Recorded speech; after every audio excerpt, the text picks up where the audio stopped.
In this video, I want to show you a couple of pretty cool things you can do specifically with Pixelfy to track Amazon. This video is brought to you by EpiPies Academy.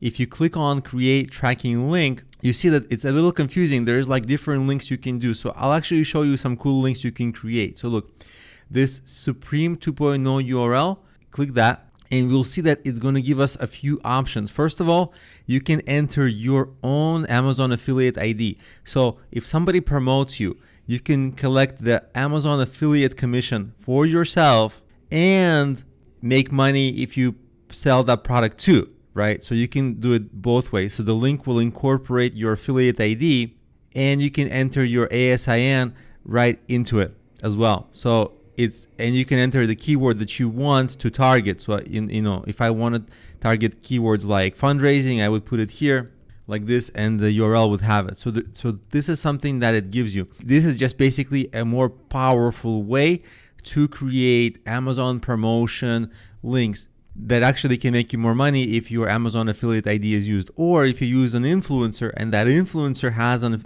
Amazon account, then you can incentivize them because, hey, they can actually make more money if they use their Amazon affiliate ID right here.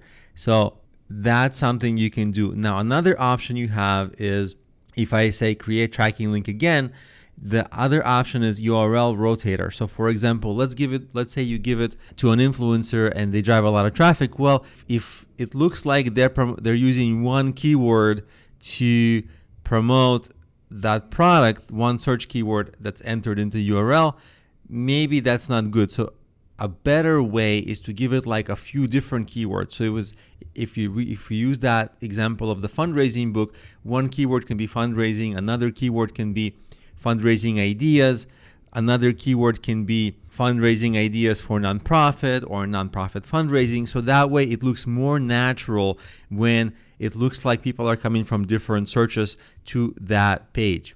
So you see this one is basically generate a unique link that allows you to route visitors to different landing pages. So it can be the same product just with different URLs and the promotion is going to look more natural. So there's some really cool things you can do by playing around with the types of URLs that you get here. But these are the cool ones that I suggest you use in your campaigns.